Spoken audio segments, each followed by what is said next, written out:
Hello and welcome to Pilot Knob.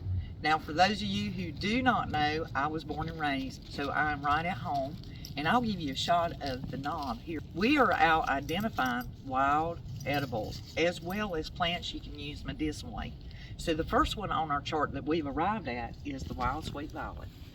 Now as you can see, she covers the ground. She will be located in your more acidic soil. So if you're trying to identify where my acidic soil is on my property, just look for the wild sweet violets. She will cover that ground.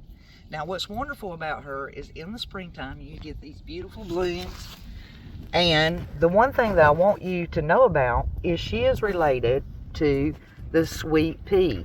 She comes from the sweet pea family, and so if you look at the back of her, the bloom of her is just like a sweet pea.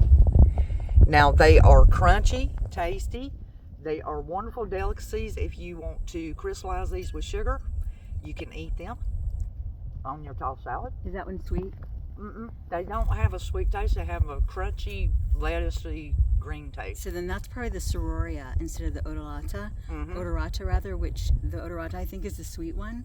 Is that right? Well, they can be. It depends. Now, remember the area and environment that you live in and the soil will always take up.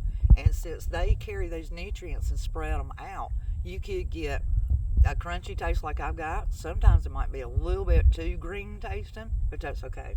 The great thing about them is you can top these on a beautiful tossed salad. And if you steep them, your vinegar will be this beautiful violet color. It will be a pink violet color. Now the easiest way to identify violets when all the blooms are gone, and let me iterate that. If the bloom is white, that happens sometimes. It won't be purple, it'll be white, or it'll have white with purple in it. That's simply okay. But the best way to identify is her leaves will be shaped like a heart. Now what that tells us about any herb with this heart-shaped leaf is it's going to strengthen the immune system. Not necessarily the heart, but the whole blood supply immune system, because it is full of vitamin C. So for ladies who are fighting against cellulite, preserving youth, and preserving the adaptogen hormone in your body to keep all your vital organs young, you would benefit from using wild sweet violets. And when they're not in bloom, use the leaves.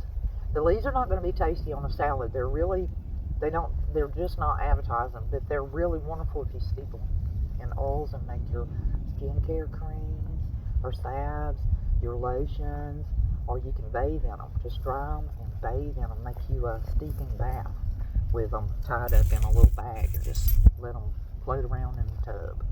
The great thing about them is they're wonderful for your capillaries, varicose veins, and they keep down the contracting of that so that the blood flows naturally. And of course with all the vitamin C, it helps to protect the immune system, but it also serves as a stimulator. So it makes all the other nutrients work real well together and makes sure everybody gets their part throughout your body. So let's see what else we can hunt. All right. At henbit. Now henbit can sometimes be also considered ground ivy. Henbit is really different. You have to be careful about how much of it you use, because your body has to build up to accepting it. So the best thing to use henbit for is if baby hives, when babies get the hives when they're little, when they're first born, and it's really good for sinuses and allergies. But remember, this one has some high tannins in it, so you want to be careful in your use. You could steep it, and you could also dry it and make a smolder, like burn it, so it'll help clear up congestion. Kind of like a smudge? You could use it as a smudge as well. But let's say you took and you gathered several of these, and like you can make you a beautiful little wrap, just like, because the rest of that's going to keep growing. And say we have, and you can smell it. You can smell this minty smell. So that lets you know that it has a type of menthol to it. And what you can do is when you make your smudges or anything, you could take one of the plants and maybe find the longer one and wrap it around them, and then let them dry, and they look very beautiful that way. And just keep wrapping them till they get real tight, and let them dry out. If you need to, you could wrap these with a little bit of cotton twine, and then that way you can burn them once they dry. And so anyone who does ceremonies or keeps an altar, this would be just as pleasant to lie there as a donation and offering to. And what this does is it just gives your chakras in your upper respiratory area from heart, chest up, and gives them clearance, a cleansing. So we want to keep those. So I'm going to lay those right there. When that sun dries them, you could try smoldering and smudging them. And we'll just lay them there. That's hen bit. Now this right here, right beside of it, this is why I was telling you, when they're young like this, it's sometimes hard to tell, but that looks like sorrel because we have these little jumpers coming off. This is narrow leaf plantain. So let's say we're out and we're exploring and we suddenly get stung by a bee. This is called nature's Band-Aid.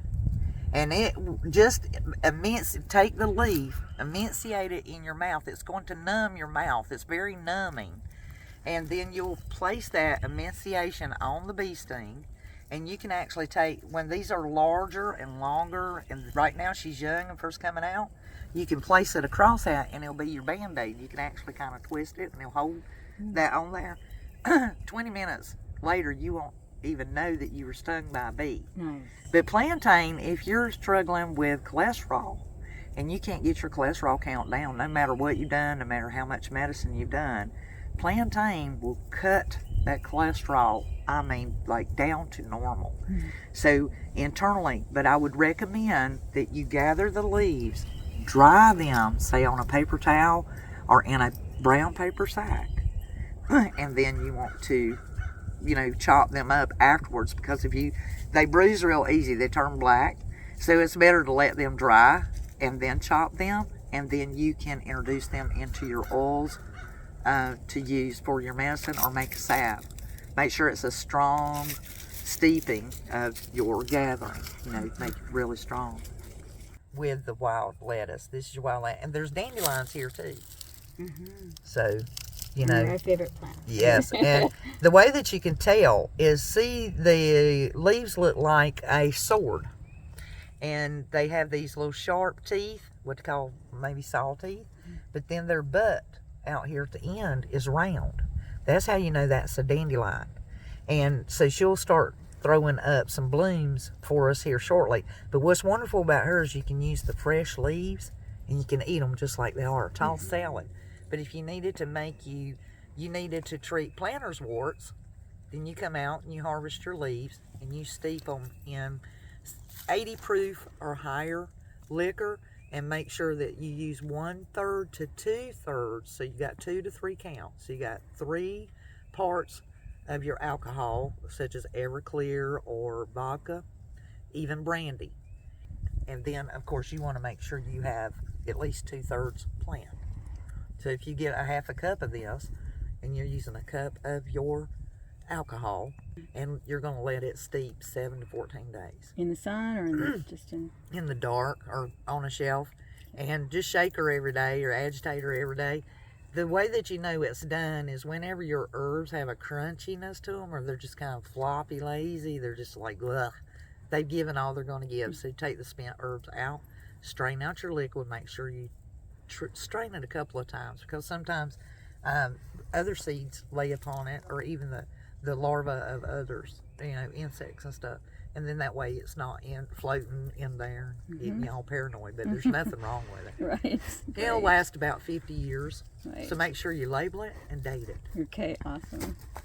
Okay, and now I didn't get a really good